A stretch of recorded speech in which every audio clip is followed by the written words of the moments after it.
Namo tassa bhagavato arahato sama sambuddhassa.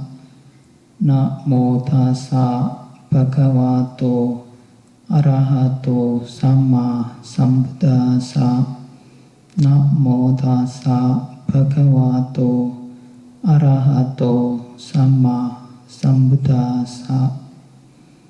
Atanan bhikkhave rakanto parang rakanti, parang rakanto atanang rakanti.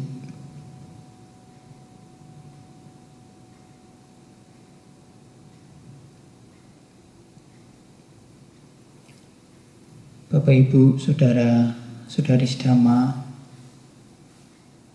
selamat sore, terpujilah Sang Buddha, Namo Buddhaya.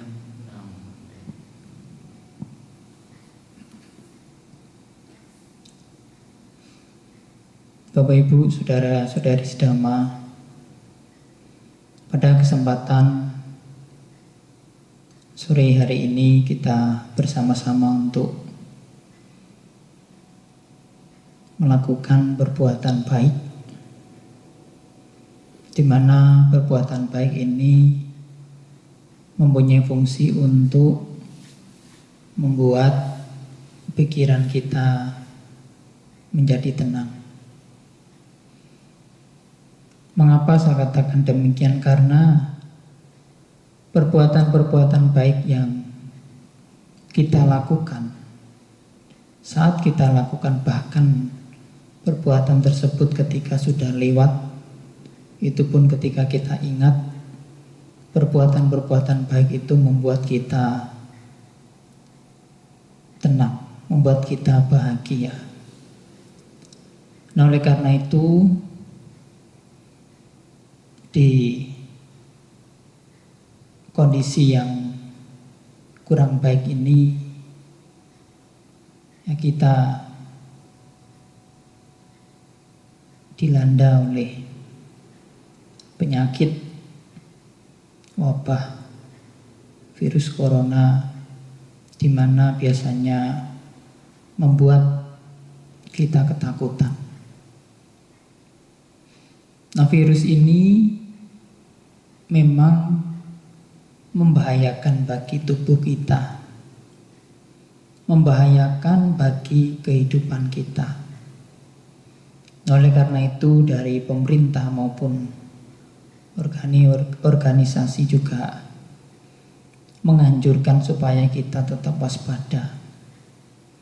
Nah, jika kita tidak waspada, biasanya kita lengah, maka kita akan mudah mendapatkan musibah. Musibahnya apa? Musibahnya ya terjangkit virus itu. Nah, oleh karena itu, sebagai orang, ya, hendaknya mudah dinasihati. Nah, oleh karena itu Sang Buddha mengatakan mudah dinasihati ya berkah. Kalau kita dalam kondisi seperti ini mudah dinasihati, maka kita akan mendapatkan berkah. Salah satu berkah adalah kesehatan itu sendiri, karena kita mudah dinasihati. Bapak, Ibu, dan Saudara, virus ini berbahaya bagi jasmani kita, bahkan mampu menyebabkan seseorang mengalami kematian. Ya, karena badannya rusak, ya, dimakan virus, sehingga seseorang tidak memungkinkan untuk bertahan hidup. Tetapi ada virus lain dan ini juga sama berbahayanya, yaitu virus batin. Ya, jika virus yang melanda di akhir-akhir ini membahayakan jasmani kita sehingga bisa menyebabkan kematian, virus batin ini juga bisa menyebabkan kita mengalami kematian. Apa virus batin itu? Kebencian.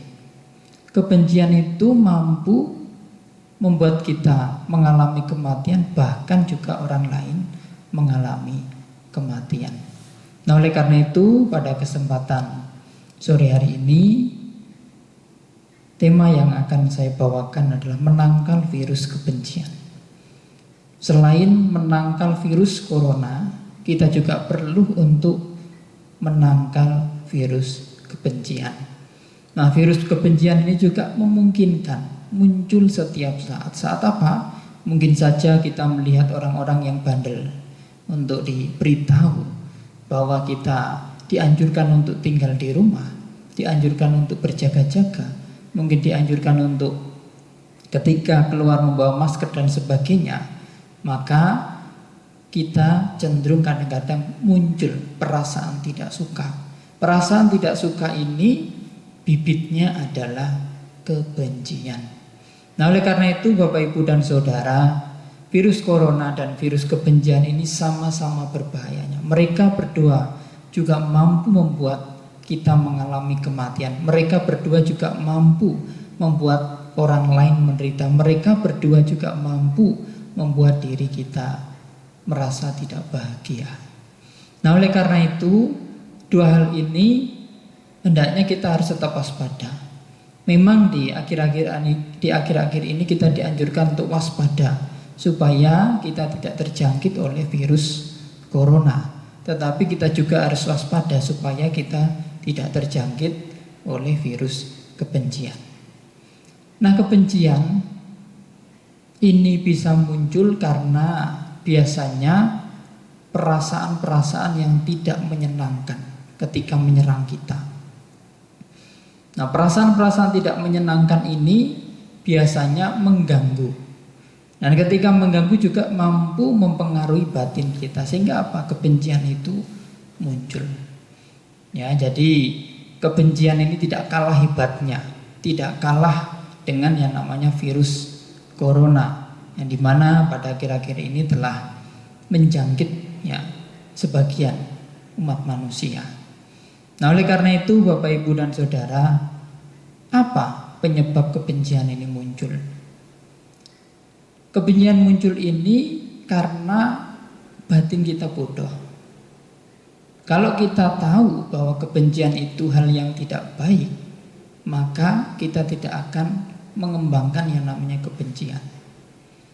Karena batin kita bodoh, ya, antara lain ya kegelapan batin, maka kita tetap mengembangkan yang namanya kebencian itu. Padahal kebencian itu merugikan kita dan juga merugikan orang lain. Terutama kebencian itu merugikan diri sendiri. Ya, karena kebencian ini kalau masih bisa dipendam, biasanya dia akan merugikan diri sendiri. Tetapi nanti begitu sudah meluap keluar, dia bentuknya berupa kekejaman.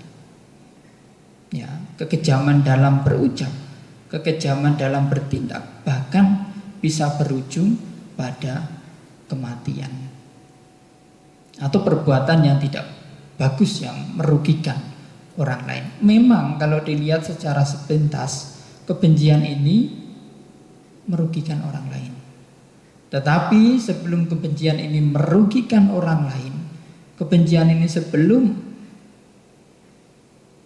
membuat orang lain terluka, sebenarnya kebencian ini sudah merugikan diri kita sendiri. Kebencian ini seperti ketika kita hendak melempar seseorang dengan kotoran. Ketika kita melempar seseorang dengan kotoran, itulah kotoran manusia, yang pertama kali terkotori adalah diri kita sebelum kotoran tersebut mengenai manusia yang akan kita lempar. Artinya apa? Sebelum kebencian itu membakar orang lain, sebenarnya kebencian itu sudah membakar diri kita sendiri. Ya, jadi kalau orang tidak terampil mengembangkan kebencian, dia tidak akan mampu mengeluarkan kebencian itu sehingga mencari sasaran di luar pada dirinya. Nah, oleh karena itu Bapak Ibu dan Saudara, kebencian ini patut direnungkan. Sebelum membakar orang lain, dia terlebih dahulu membakar diri kita sendiri. Nah, jadi Sang Buddha juga mengatakan kebencian ini tidak akan pernah berakhir apabila seseorang punya pemikiran, oh dia mengalahkan saya. Dia merampas milik saya. Ya. Artinya apa? Ketika kita berpikir seperti itu, maka kebencian akan terus bergulir. Oleh karena itu Sang Buddha mengatakan kebencian itu tidak bisa dibalas dengan kebencian. Kebencian itu akan berakhir apabila kita dalam kehidupan sehari-hari mampu membalas dengan tidak membenci. Tidak membenci ini kata lain anonim dari metta, cinta kasih. Ya, jadi zaman dahulu itu ada seorang berumah tangga, sepasang suami istri. Nah, istrinya ini mandul. Jadi dia takut diceraikan sehingga apa? Menganjurkan suaminya untuk menikah lagi. Artinya dimadu. Ya, ini adalah kisah yakini. Ya, yakini itu yaka, tapi yaka perempuan. Jadi dia menganjurkan suaminya untuk menikah lagi dengan cara dia yang memilihkan pasangannya.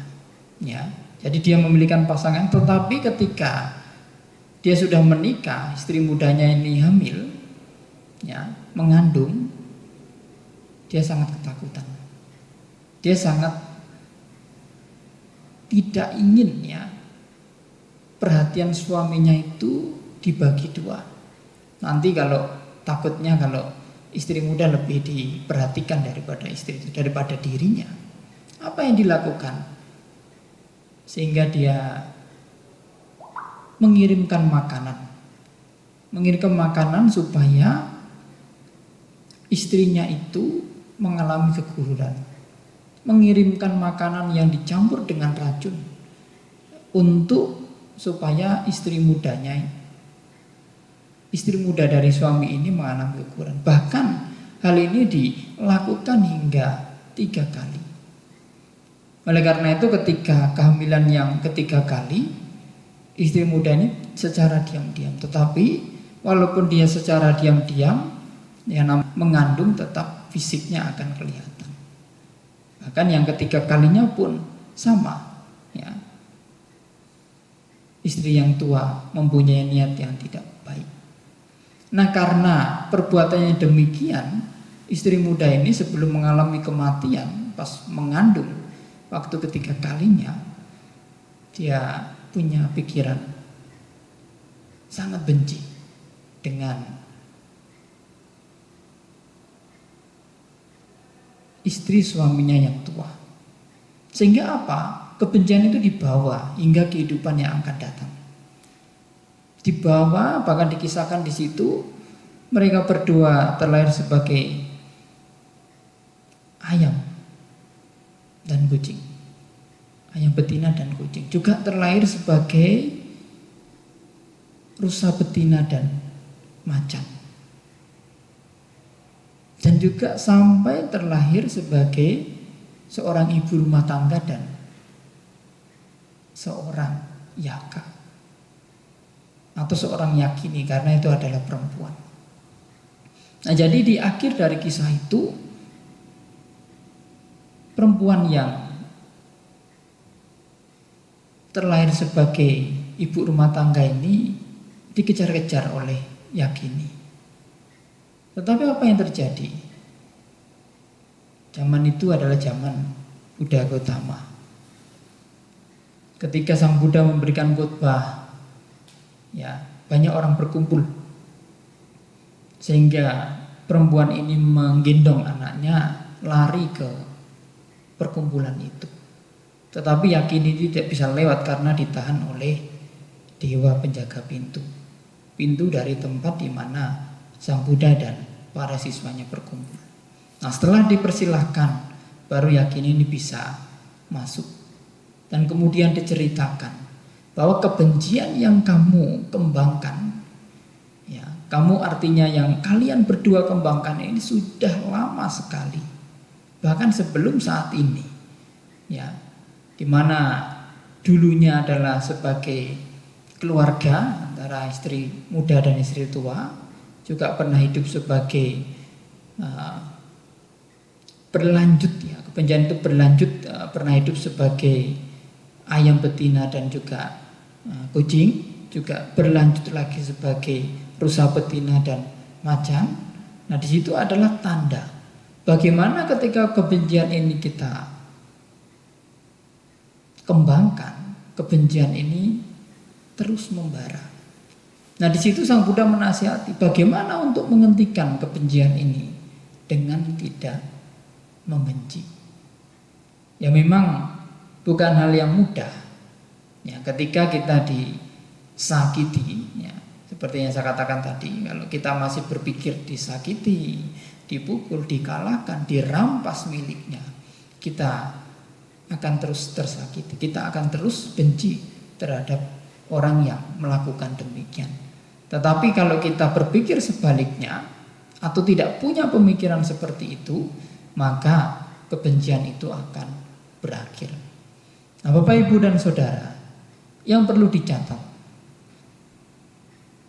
tidak membenci ini adalah kata lain dari cinta kasih.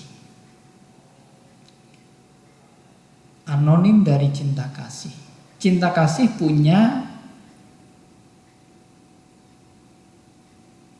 pengertian, punya kandungan-kandungan baik, kandungan pikiran-pikiran positif di dalamnya, di mana bebas dari kebencian. Nah, cinta kasih yang sesungguhnya seperti yang saya kutip di awal tadi, di dalam Siddhaka Sutta, Samyutta Nikaya, itu adalah bentuk dari cinta kasih secara nyata. Jadi untuk menghindari kebencian, patutnya kita menjaga diri sendiri. Kalau kita mampu menjaga diri sendiri, maka orang lain juga akan terjaga. Artinya apa? Kalau kita mampu mengendalikan diri kita supaya kebencian itu tidak muncul, maka orang lain juga akan ikut terjaga. Ketika kita menjaga orang lain seperti itu dengan cara menjaga diri sendiri, maka orang lain pun akan menjaga kita. Ya, kalau kita menjadi pemicu, menjadi sumber masalah dari kebencian itu, ya kita tidak bisa menjamin orang-orang yang dekat kita apakah ikut menjaga kita atau tidak. Karena apa? Kita membahayakan orang-orang yang ada di dekat kita. Ketika kita menjadi salah satu yang membahayakan mereka, tentunya mereka juga akan berbalik. Karena ini sifat dasar daripada manusia. Tidak mau dirugikan, sehingga apa? Sebelum saya disakiti, baiknya saya menyakiti. Tapi kalau kita tidak menyakiti, maka kita tidak akan membahayakan. Tidak akan membahayakan, sehingga apa? Orang lain pun senang, tidak akan menyakiti kita. Karena apa? Kita tidak menjadi sumber dari permasalahan. Bapak, Ibu, dan Saudara, ini adalah cinta kasih yang nyata, yang dianjurkan oleh Sang Buddha dengan sikap menjaga diri sendiri, menjaga pikiran supaya ada cinta kasih, supaya kata-kata juga lembut, supaya perilaku juga lembut. Nah, kapan kebencian ini harus kita jaga, harus kita melatih? Ketika kondisi untuk muncul kebencian itu, dan juga ketika kita tidak mendapatkan kondisi kebencian itu untuk muncul. Memang ketika kita tidak mendapatkan kondisi kebencian itu untuk muncul, nah kadang-kadang kita mudah untuk berlatih. Tetapi ketika kita dihadapkan oleh kebencian, ya mungkin saja orang lain menyakiti kita, ya orang lain merugikan kita, orang lain mungkin memukul, ya seperti Dhammapada tadi. Nah, kita cenderung punya kebencian, sehingga apa? Melahirkan kemarahan, melahirkan ucapan yang tidak baik, melahirkan perilaku yang merugikan orang lain secara nyata. Nah, zaman Sang Buddha ada cerita. Sebenarnya ini zaman Sang Buddha Gautama, tetapi sebenarnya lampau. Sang Buddha bercerita tentang masa lampau. Masa lampau, ya, cerita ini didapatkan di dalam Vakajjupama Sutta, ya, bagian dari Majjhima Nikaya. Di masa lampau, ketika itu Sang Buddha bercerita, ada seorang majikan dan pembantu, Wedehika dan Kali. Majikannya ini dikenal sebagai orang yang dermawan, baik hati, tidak suka marah, dan juga tidak sombong. Majikan ini, Kali ini dikenal sebagai orang yang demikian oleh para tetangganya, oleh kebanyakan orang. Pembantu daripada Wedehika ini juga dikenal sebagai orang yang rajin cekatan. Sehingga apa? Dalam kehidupan di masa lampau ketika itu Sang Buddha bercerita, tidak ada pertengkaran antara majikan dan tetangga dan orang-orang desa dan juga majikan dan pembantunya. Karena apa? Mereka semua mengembangkan perilaku yang baik, yang tidak memicu kemarahan itu muncul. Lantas apa yang terjadi? Ketika itu Kali bertanya dan juga sedikit penasaran. Majikan saya ini dikenal sebagai orang yang baik hati, tidak suka marah, ya. Segala tutur katanya juga halus, perilakunya juga baik. Tetapi apakah tidak ada kemarahan di dalam dirinya? Nah, karena penuh dengan tanda tanya ini, Kali ingin melihat ada tidak kemarahan majikan saya.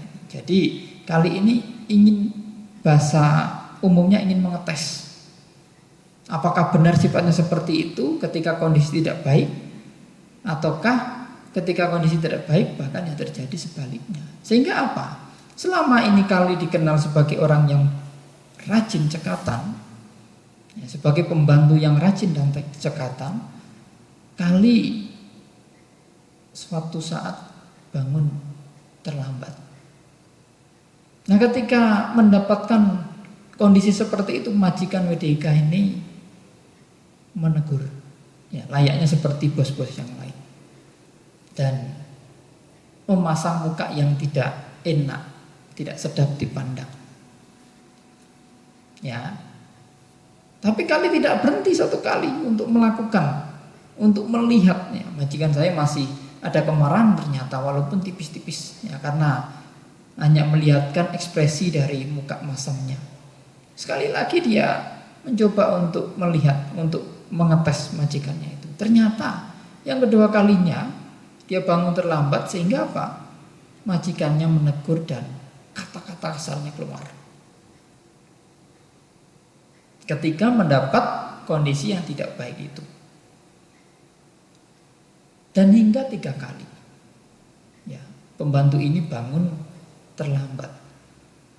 Pada saat yang ketiga kali ini tidak hanya ditegur, tetapi Kali dipukul, kepalanya hingga berdarah.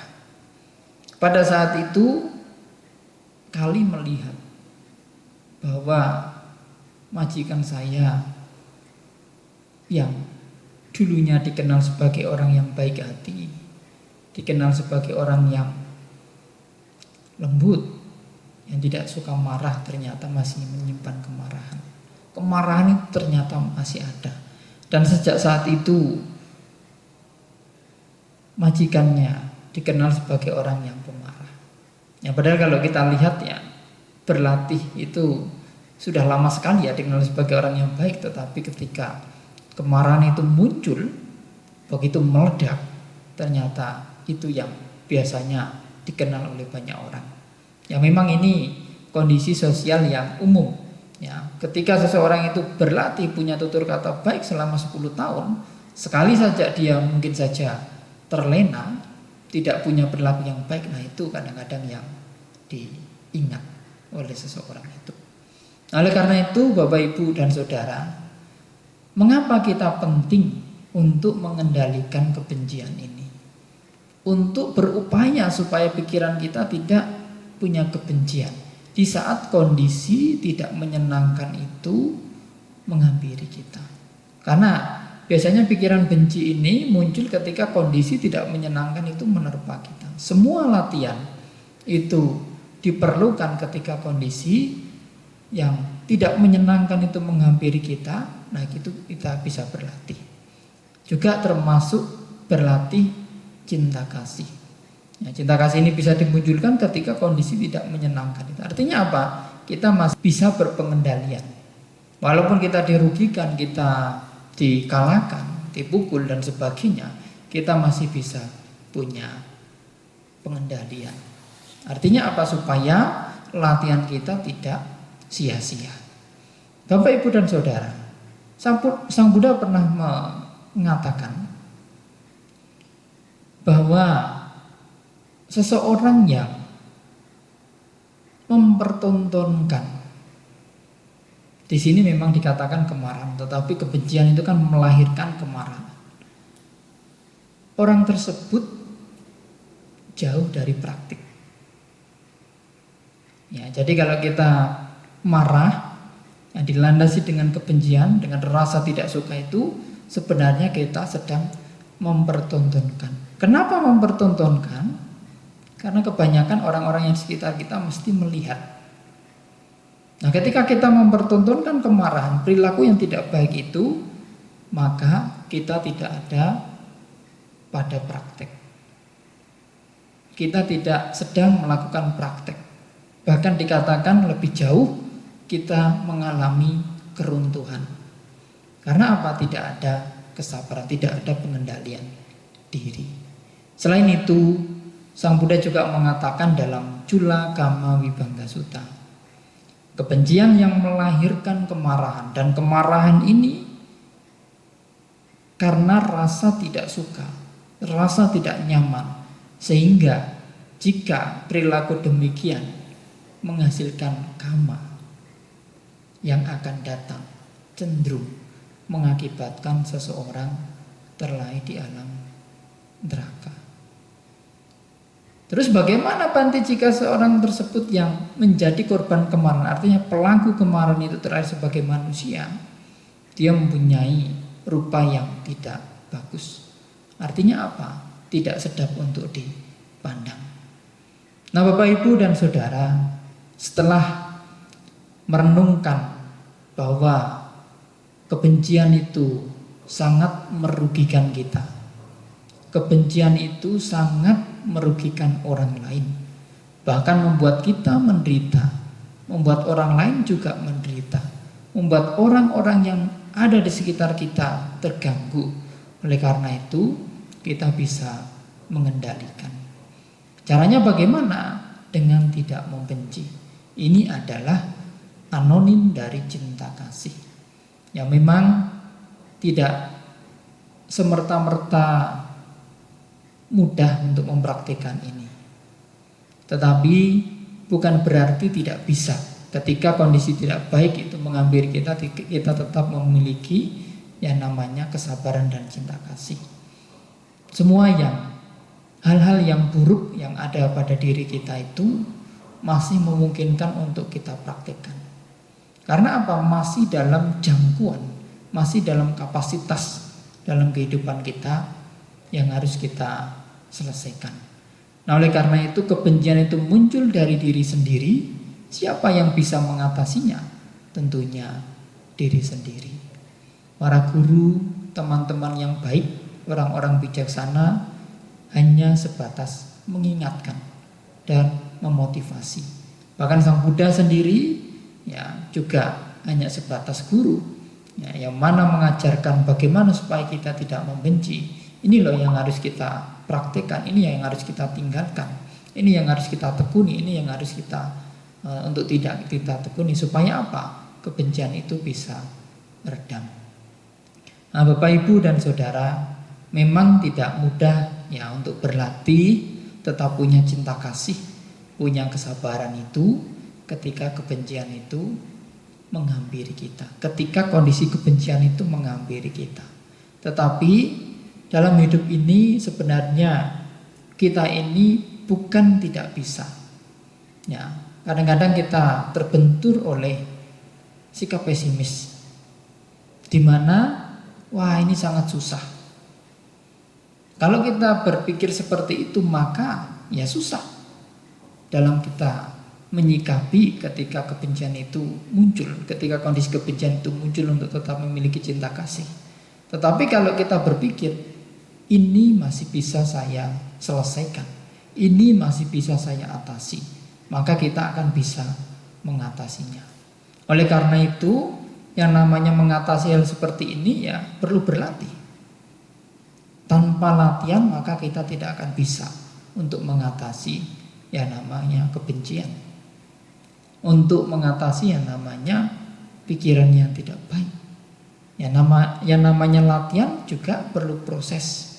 Ya, anak-anak kecil itu kalau berlatih sepeda, dia kalau berhenti ketika jatuh, artinya kapok, dia akan tidak bisa menaiki sepeda dengan fasih. Tapi begitu dia jatuh, dia bangkit lagi. Artinya apa? Ketika anak kecil itu jatuh, dia mau berlatih lagi, mau mengulang lagi, karena masih memungkinkan untuk saya lakukan, dia akan bisa mahir, bisa menjadi orang yang fasih untuk mengendarai sepeda itu. Begitu juga dengan mengendalikan kebencian yang melahirkan perilaku secara ucapan dan perilaku badan jasmani menjadi tidak baik, itu juga perlu latihan. Memang kadang-kadang ketika kita berlatih, ya kita kadang-kadang juga ya mengalami kegagalan untuk membendung itu. Tetapi kita harus berpikir, saya masih punya waktu banyak, bahkan tidak cuma 1, 2, 3 kali.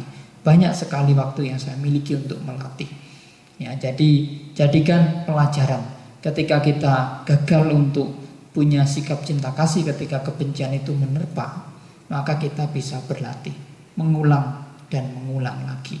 Dengan mengulang maka kita akan menjadi fasih, kita akan menjadi biasa.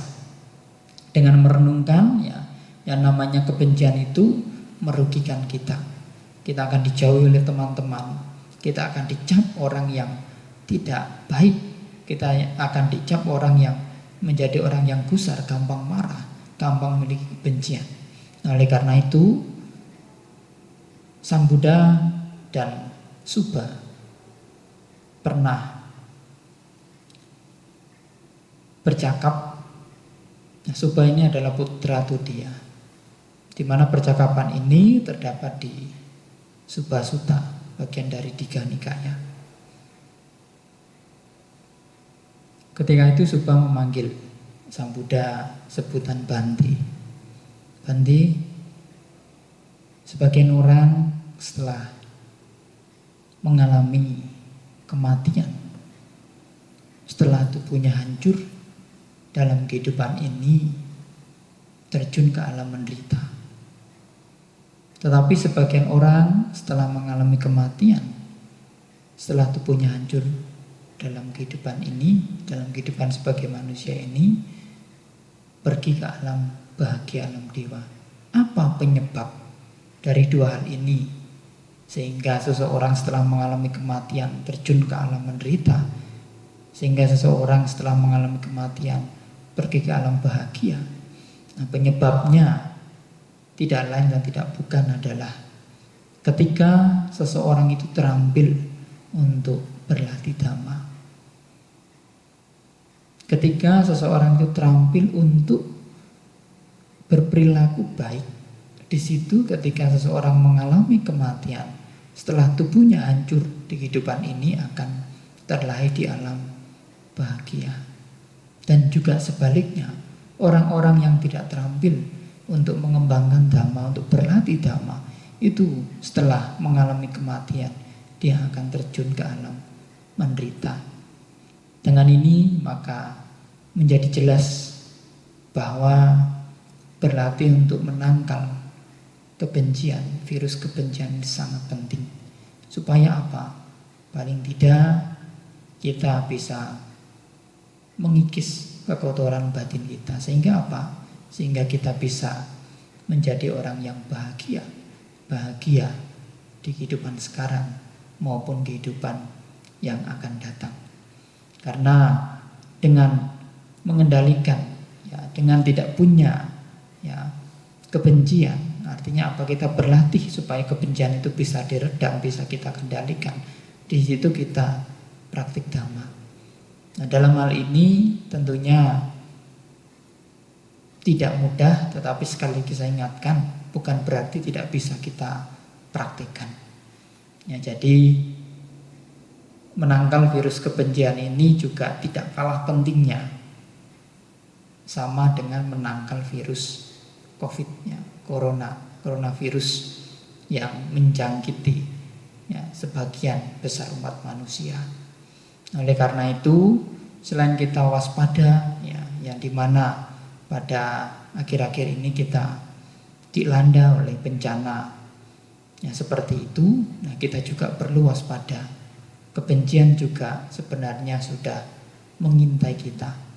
Kapanpun ada pemicunya, maka virus tersebut akan membuat kita tidak bahagia. Virus tersebut akan mengotori, akan membuat batin kita tersakiti.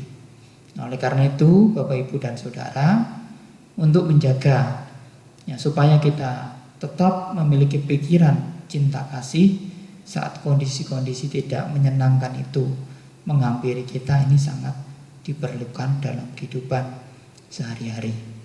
Demikian yang dapat saya sampaikan. Semoga kita semua selalu bahagia, kita semua selalu sehat, kita semua semakin maju dalam dhamma. Semoga semua makhluk berbahagia.